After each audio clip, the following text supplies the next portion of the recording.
Salut la compagnie, c'est Jules Melon, et aujourd'hui, je vous l'avoue, j'ai cédé à la hype, j'ai succombé à la tentation en regardant le teaser de l'épisode 9 de Star Wars. Après avoir découvert son titre de façon totalement surprise, je pense que je n'ai pas été le seul. The Rise of Skywalker. Rien que ça. Un titre qui apparaît totalement fou et un peu ironique quand on se rappelle de l'épisode 8. Pour une saga qui va prendre fin, donc une saga autour des Skywalker justement, qui prend fin avec un titre où on a Skywalker dedans. Bon, il y a une certaine logique malgré tout, mais ça fait poser quelques questions. Alors, je fais une vidéo facecam au réveil, voilà, de toute façon, je suis toujours dans cette position quand je fais des vidéos, mais là, on peut pas faire plus de réveil que ça. Vous avez vu à l'heure à laquelle est publiée cette vidéo, j'imagine que beaucoup d'entre vous se sont réveillés bien après sa publication, parce qu'on est samedi matin quand même. Et j'avais envie d'en parler en vidéo, pas pour l'analyser en détail, d'autres l'ont mieux fait que moi, et voilà, il y a plein de vidéos là-dessus. Parce que oui, j'ai succombé à cette mode aussi. Alors attention, hein, je vous l'avoue, il n'y en aura pas beaucoup hein, dans ma carrière de youtubeur, des réactions teaser. Il n'y en aura probablement jamais d'autres, enfin j'en sais rien, mais là c'est Star Wars, et j'ai un amour particulier pour cette saga qui m'accompagne depuis la fin de mon adolescence. Ouais, j'ai découvert ça un peu sur le tard quand même. Un peu avant la sortie donc, de la prélogie que je suis allé voir au cinéma avec La Menace Fantôme. Et depuis, Star Wars m'accompagne, plus ou moins dans la vie de tous les jours, faut pas exagérer non plus. Mais j'y pense, voilà, j'y fais des références souvent, voilà, y a des petits trucs comme ça. Et puis dans les films, tu te rends compte de certaines choses aussi. Et en sachant que l'épisode 9 allait sortir à la fin de l'année, j'étais quand même hypé parce que je savais que ça allait être la fin d'une époque, quelque part. Même si cette post-logie a été beaucoup critiquée, je ne donnerai pas mon avis ici sur les films parce que je ferai de toute façon des retours, je pense film par film des 8 autres, donc d'ici donc la sortie de cet épisode 9 de Rise of Skywalker le 18 décembre prochain. Mais voilà pourquoi je fais une vidéo réaction, parce que j'en ai vu plein, tout le monde en fait, presque, et j'ai eu envie de mettre mon petit grain de sel, vous voyez là, à tout ça, sans forcément rentrer dans les analyses en tout genre et tout, parce que d'autres le font ou l'ont déjà mieux fait que moi.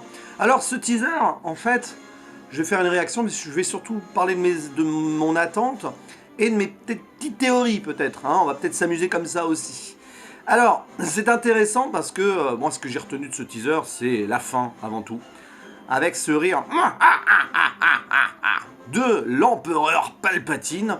Il y avait Mike Diamond hier apparemment à la convention lui-même, il était là, et J.J. Abrams, le réalisateur donc, de l'épisode 9, a confirmé que Palpatine allait être de retour dans l'épisode 9. Mais attention, là j'ai plusieurs théories peut-être qui me viennent en tête.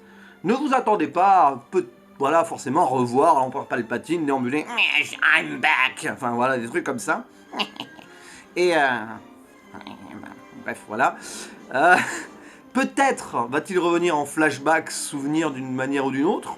Enfin, souvenir, je sais pas, mais flashback. Ou en clone, ou en hologramme enregistré. Je ne le vois pas revenir complètement lui-même. C'est moi, je suis vraiment Palpatine et j'étais pas mort. Voilà. Le clone, ça paraît, on va dire, cohérent. Puisque je sais que dans l'univers, enfin dans les... voilà, le clonage existe dans Star Wars, hein, forcément, vous le savez.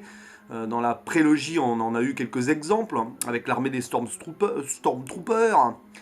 Mais ce retour-là est intéressant, d'autant plus combiné au titre de Rise of Skywalker, c'est assez intéressant, et je pense qu'il y a un parallèle là-dessus, je ne sais pas lequel. Va-t-il ramener avec lui Anakin de son côté, si Anakin lui-même aurait été cloné et tout? Là, vous voyez, on peut faire toutes les théories qu'on veut. Non, je pense pas que... Je pense que Anakin réapparaîtra en fantôme. D'ailleurs, Luke Skywalker devrait réapparaître en fantôme. Peut-être avec Anakin, Yoda et Obi-Wan pour aider Rey dans la finalisation de sa formation de Jedi.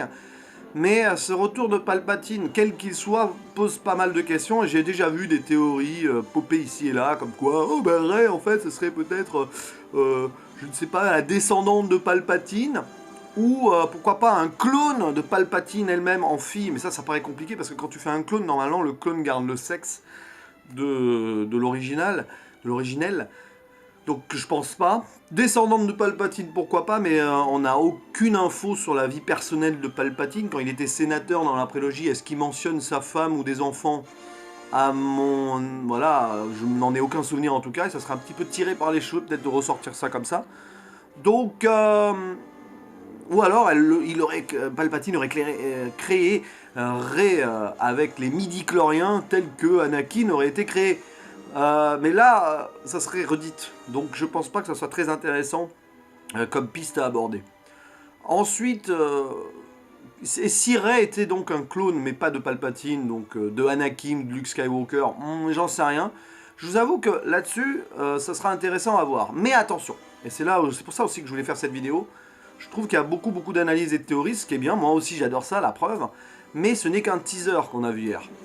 Donc aussi bien, comme je le disais donc il y a quelques minutes, le rire de Palpatine, c'est bien, il y sera peut-être dans le film, mais peut-être qu'en écho holographique de quelque chose, ou dans un flashback, ou voilà, pas vraiment en présence 100% humaine, enfin, flesh and blood, si vous voulez, dans le film.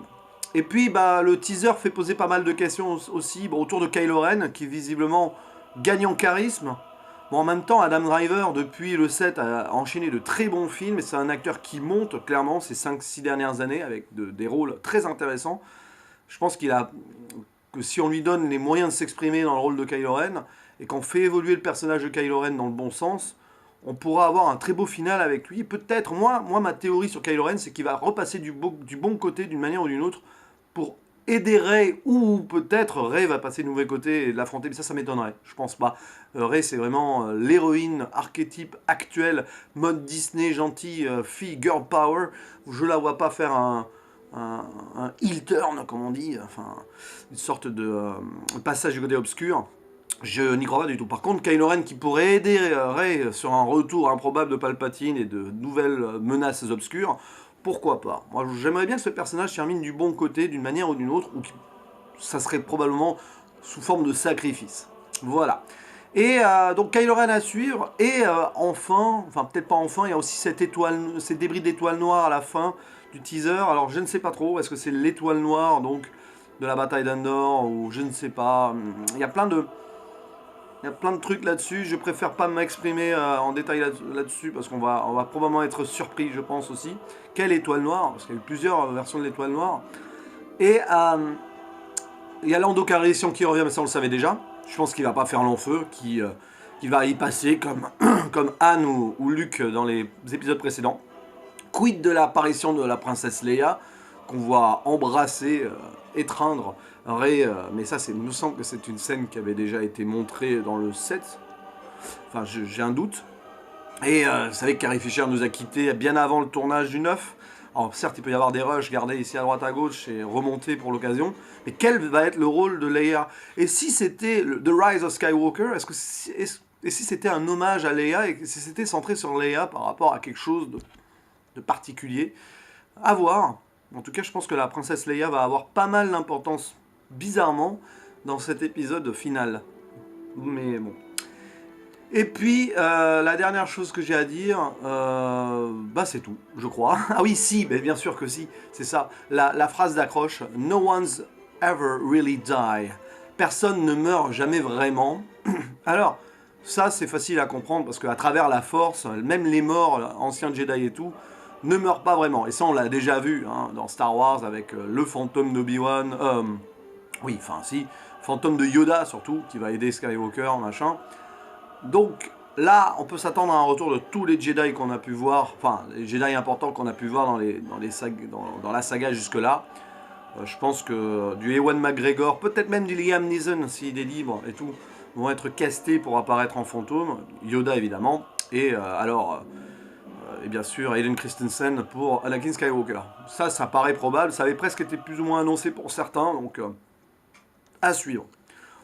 Voilà, sinon je vais finir cette vidéo en disant que jusque-là, la post-logie, pour moi, était peut-être inégale, mais disons que je fais partie de ceux qui, paradoxalement, avaient préféré le 8 au 7. Mais il faut que je revoie tout ça, donc je ne vais pas refaire des avis en détail ici. Mais dans mon esprit là, je dirais que j'avais préféré le 8 au 7, qui avait pris pas mal le risque, qui avait eu le mérite de choquer. C'est ce que certains d'ailleurs avaient reproché à Rian Johnson, qui avait un petit peu détruit et dénaturé l'univers Star Wars pour beaucoup, en lui reprochant la mort de Luke Skywalker notamment. Et beaucoup sont contents du retour de J.J. Abrams qui avait réalisé le 7. Moi, je suis beaucoup plus mitigé sur le retour de Abrams, parce que s'il nous fait comme le 7, je vais peut-être être moins content que s'il y avait une certaine prolongation par rapport au 8, un prolongement. Une prolongation, bon, si on veut. Et moi j'ai un peu peur, et je finirai là-dessus, que Abrams, on va dire, zappe beaucoup de choses de l'épisode 8. Bon, il va avoir du mal avec la mort de Skywalker quand même. Et repart presque de zéro sur certains trucs, et qu'il y a un manque de cohérence et de suivi entre le 8 et le 9. Voilà, moi j'ai peur de ça. Moi j'espère, quoi qu'il arrive, qu'entre le 7, 8, 9, on ait une grosse cohérence. Que le résultat soit du goût de l'un ou de l'autre, ça c'est autre chose. Je pourrais être déçu du résultat final et tout, mais s'il y a une cohérence, bah, je serais content à terme de revoir les 3 épisodes, pas à la suite mais presque, pour apprécier l'ensemble. Mais bon, là pour l'instant c'est le grand flou. Et je vous avoue qu'entre le 7 et le 8, déjà niveau cohérence et suivi, c'était pas forcément le top. J'espère que le 9 va avoir au moins le mérite de ressouder tout ça ensemble. Voilà, c'est tout ce que j'avais à dire sur cette réaction teaser Star Wars épisode 9 de Rise of Skywalker et mes attentes autour de cette post-logie finale et de la conclusion de la saga. Voilà, et je vous dis à la prochaine en vous souhaitant une très bonne journée. Ciao.